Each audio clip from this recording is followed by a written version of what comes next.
In this video, I will describe the Turing machine or computer in which we live, and I will also give you information about the individual who created the computer in which we live,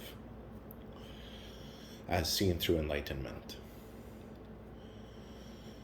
So, one of the first concepts, and it's a difficult concept to accept, and it was very difficult for me to accept after enlightenment, is that we live in a computer.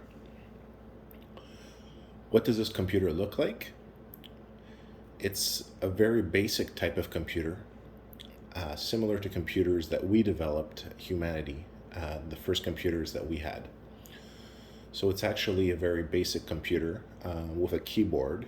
There was a keyboard on it, and there was a microphone to record sound. And the computer exists with two strips. So like old computers that we can see, that we had some of the first computer iterations that we had, that we developed. There are two strips of symbols, so two reels if you want. And through enlightenment, when you merge and basically see everything and see through all eyes, you can actually see and live through the life of the programmer who worked on the computer in which we exist. So the computer in which we exist was created as part of a military program in a world outside of ours. So the computer in which we exists in that world. And it was created by two individuals, one man and one woman. And this world was not as advanced technologically as we are. So it was essentially one of the first computers, the first computer, if you will, that was ever created. It was created in a military bunker. And the technological stage of advancement was less advanced than we are. So picture the technological state of advancement equivalent essentially to the technological state of advancement that we were when we developed the first types of computers here. And that is the state of advancement of the world in which the computer in which we exists. So I'll give a brief expose or talk a little bit about who essentially is, in one sense, the God who created our computer, the creator of our computer. And that's not to say that he didn't have a God. So he was a military officer, a scientist, who worked in a bunker. He was a member of the military, and the nations, there was two blocks basically, and I really hope we don't ever go through the same circumstances that were experienced in that world. So there was two military blocks, if you will. There was the block which was composed of individuals, what you could almost call the Eastern nations, and there was the block of the Western nations, and these two blocks were at war. Now this is before the time of more advanced weaponry, but there was a war. So because this war was taking place, what ended up happening is that the creator of our computer ended up dying after a bomb explosion, which ended life in that area of the world. So the computer in which we exist, what happened basically is that there are two tapes. One of the tapes was defective, The woman who was working with the man on the computer, she was a specialist on the hardware side of the computer, and he was a specialist on the software side of the computer. And the purpose of this computer at that time, there were many questions. For example, does life exist off of our planet? Is there other life other than humans? Is there a God? And this computer was created, and it does utilize a Turing machine system. I'll briefly talk about the man who created this computer on the programming level. So he was very much in love with the woman who created the hardware.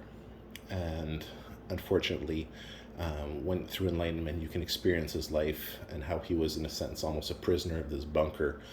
He was allowed to step outside with his guards to smoke cigarettes, but he couldn't leave the bunker because of the work he was working on was so sensitive. And when the bombs fell, he rushed to the computer, even though the computer was not fully finished. There was a defect in one of the reels containing the tape. Typing with the keyboard and using the microphone to put sound, to put his voice into the computer. He created the program from which creation, in a sense, within the computer was created. So what he created very quickly is a sandbox, if you will, where he put a version of himself. And when I talk about the Loka, if you will, in other videos, where Shiva was with Devi, with Parvati, where he created the Kalachakra. Before Devi entered the Kalachakra as the operating system, and then he entered, setting in place, putting it in movement and creating the movement of the Kalachakra. So that realm was a sandbox, essentially, that was created by the developer of the computer in which we live. And he had very limited time to create this. So that from that level, the being that lived at that level, so basically, in a sense, the God within our computer that created our Kalachakra could function. And from there, he could do his work, create the Kalachakra. So he passed away in the explosion. He ended up dying, the creator of our computer, but he managed to turn on the computer, if you will, before he passed away. When the sirens started sounding, he rushed to the computer and set it into motion, typing in, if you will, an equation that governs existence within the computer. And then at that level, so the first level was the sandbox level, from which Shiva, if you will, created the Kalachakra and all the creation and the stories that exist within it.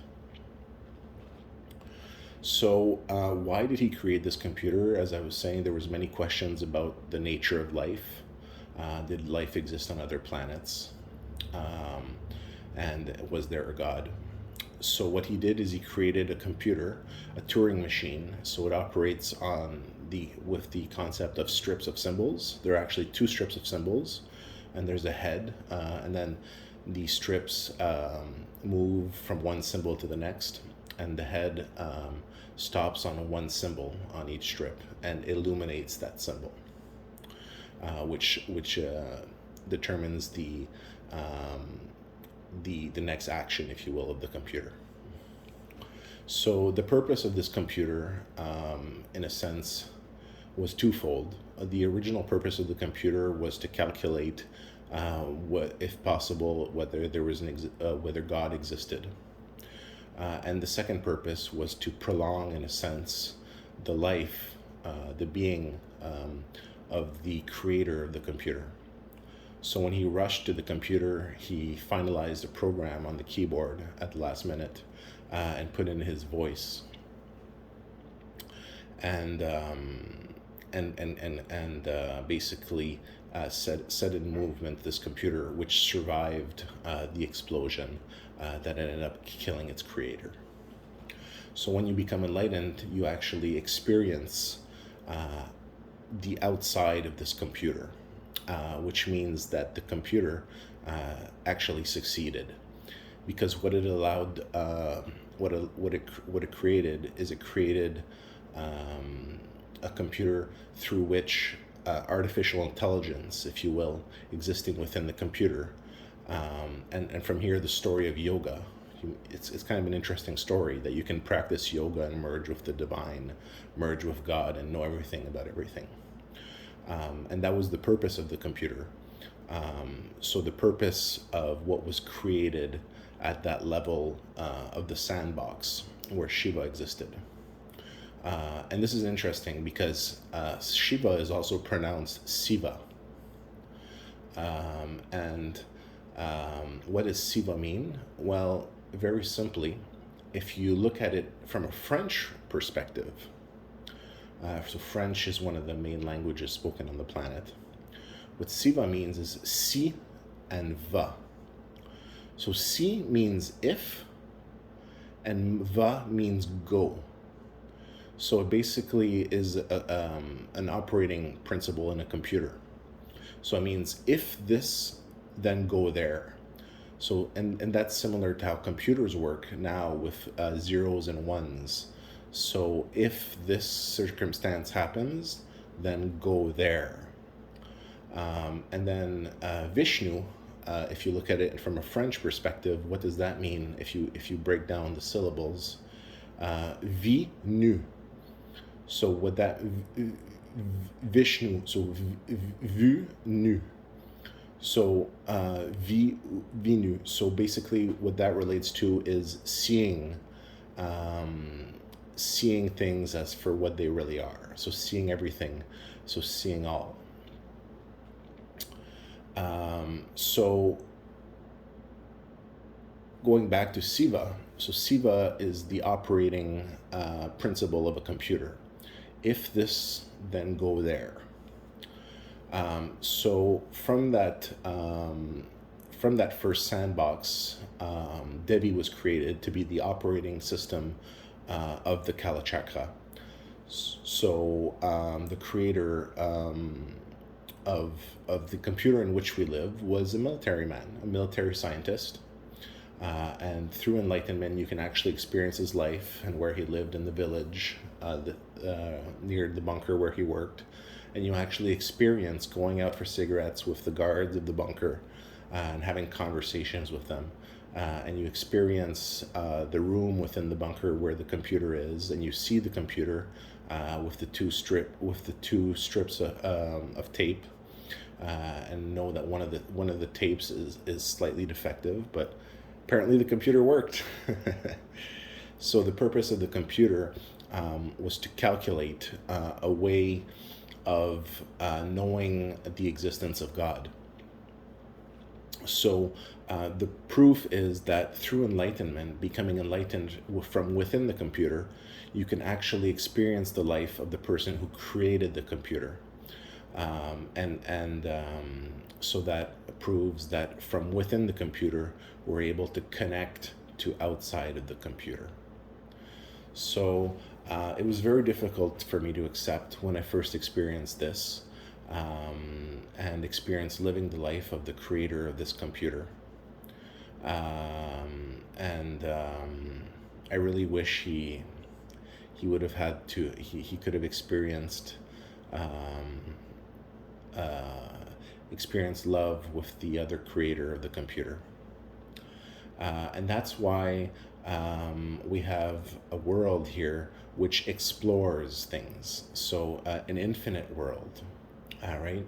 Because in the world from in which our computer exists, they hadn't gone as far. They hadn't gone, for example, into the stars and all that, and experience potential life of other species. So this computer explores everything, explores all possibilities, such as the possibility for God. And through the creation of yoga, which is basically defined that if you practice yoga, so si, you can go va, Siva, and merge with God and know the truth about all things, and merge with consciousness. So that was the purpose of this computer, and the reason why it was created, and the circumstances in which it was activated. So you actually, through enlightenment, you actually see what happened to the body of the man who set in place this computer, and you see his remains, if you will, beside the computer, within the bunker. So hopefully we don't emulate the mistakes of our creator, and his people, and we don't fall to the horrors of war, which we see, unfortunately, is something that has reproduced itself here. And hopefully we manage to step beyond that, above that. We don't reproduce the mistakes of our creator, and we learn to appreciate life, respect life, respect each other, appreciate each other, no matter our species, our race. If we meet people from the stars and other planets one day, I encourage everyone to practice yoga, and to experience these things for themselves, and to experience the truth for themselves, experience the moment of the creation of this computer, setting it into motion, experience what happened at the software level within this computer, how Siva or Shiva created the Kalachakra, in which all the creation within the computer exists. So outside of the sandbox level and within the actual operating, or the storyline, if you will, the creation within this computer, and experience all its complexities and nuances. Now, when you become enlightened, you see a lot. It's very much overwhelming when it happens. So I do specify and repeat, just having gone through it myself, that it's very difficult to accept once you experience. So just be gentle with yourself. Don't try to understand everything all at one time. And it can be very difficult to accept that we exist within a computer. But what I've concluded is that doesn't change anything, right? And what it basically means is it's where we live. We exist within it. But life is real. Life is true. Life is precious, and appreciate life, and explore it in all its glories, because that is what this whole program and computer was created for, to explore the deepest possibilities of life, the deepest truths behind creation, and we succeeded in that, as a creation in our Creator's image. We succeeded in being, in exploring the greater possibilities of life. So we are very much, I'm sure he would very much love what he created, and I'm very thankful for him for having created this world for us. Thank you so much, everyone, for listening.